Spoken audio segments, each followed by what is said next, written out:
আসসালামু আলাইকুম বন্ধুরা, এই যে মুরগির মাংস নিয়েছি, দেশি মুরগির মাংস। মুরগির মাংস কষা করব, সাথে দেব পেঁপে। আর এখানে নিয়েছি পেঁয়াজ কুচি, গরম মশলা গুঁড়া, হলুদ গুঁড়া,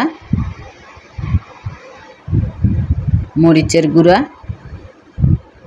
কড়া বসিয়ে দিয়েছি, এবার চুলাটা অন করে দেব।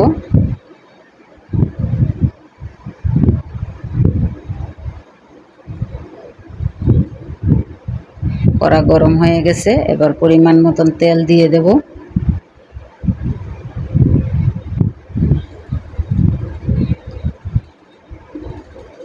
তেলটা একটু গরম করে নেই, তারপরে পেঁপেগুলো ভালোভাবে ভেজে নেব।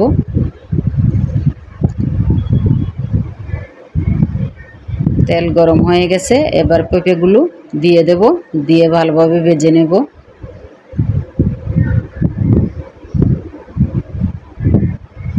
দিয়ে দিলাম পেঁপে, এবার দেব সামান্য হলুদ গুঁড়া, আর দেব পরিমাণ মতন লবণ। দিয়ে এখন নেড়ে চেড়ে দেব। নেড়ে চেড়ে ভালোভাবে পেঁপেগুলো ভেজে নেব।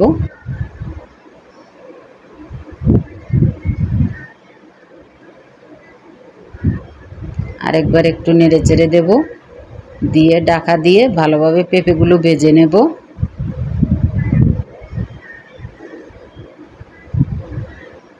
পেঁপেগুলো ভালোভাবে ভেজে নিয়েছি, এবার তুলে নেব।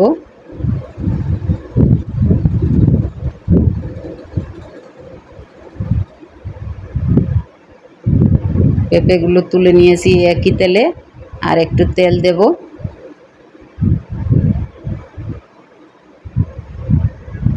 এবার দিয়ে দেব পেঁয়াজ কুচি।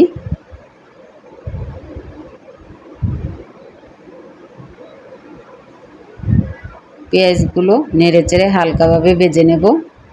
হালকাভাবে ভেজে নিলাম, এবার দিয়ে দেব পরিমাণ মতন আদা রসুন বাটা। আদা রসুন আর পেঁয়াজ ভালোভাবে ভেজে নেব, যাতে আদা রসুনের গন্ধ চলে যায়।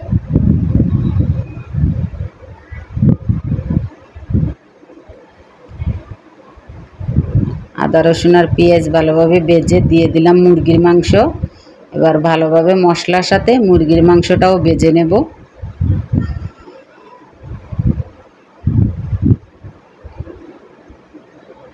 মুরগির মাংসটা ভালোভাবে দেখুন ভেজে নিয়েছি পেঁয়াজ আদা রসুনের সাথে।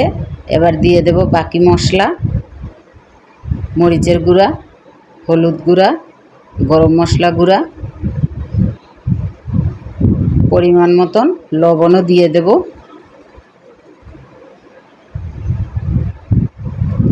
এবার নেড়ে চেড়ে ভালোভাবে মাংসটা কষিয়ে নেব।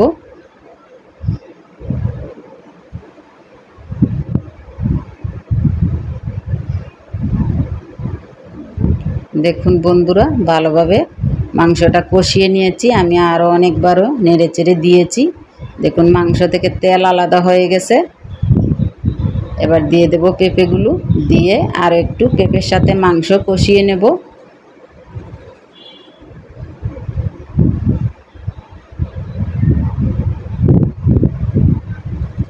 দেখুন পেঁপের সাথে মাংস কষিয়ে নিয়েছি, এবার পরিমাণ মতন পানি দিয়ে দেব।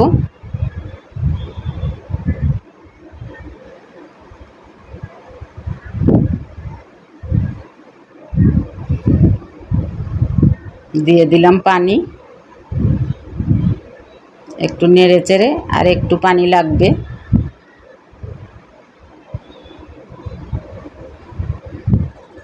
এবার ঢাকা দিয়ে মাংস পেঁপে ভালোভাবে সিদ্ধ করে নেব।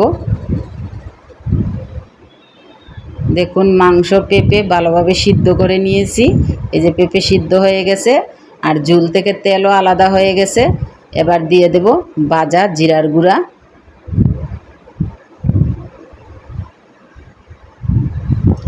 ভাজা জিরার গুঁড়া দিয়ে দিলাম। এবার নেড়ে চেড়ে দেব, আর দুই একবার ফুটিয়ে নেব। তারপরে একবারে আপনাদের দেখাচ্ছি কীরকম হয়েছে।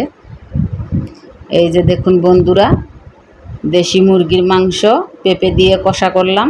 কালারটা কীরকম এসেছে, দেখতে তো খুবই ভালো লাগছে। আপনারা অবশ্যই জানাবেন, কমেন্ট করবেন, লাইক দিবেন, শেয়ার করবেন। আপনারা লাইক কমেন্ট শেয়ার করলে আমাদের মনে একটা আনন্দ আসে, ভিডিও বানাতে ইচ্ছা হয় এবং কি ছাড়তেও ইচ্ছা হয়। আর আমরা ভিডিও ছাড়লে আপনারা যখন সাপোর্ট না করেন তখন আমাদের মন খারাপ হয়ে যায়, ভিডিও ছাড়তেও ভালো লাগে না, করতেও ভালো লাগে না। একটা ভিডিও বানাতে অনেক কষ্ট হয় বন্ধুরা। আমরা যারা ছোটো ছোটো ইউটিউবার আছি তাদের ভিডিওগুলো অবশ্যই দয়া করে আপনারা দেখবেন, তাহলে আমরাও আশা রাখবো যে সামনে এগিয়ে যেতে পারবো। আসসালামু আলাইকুম।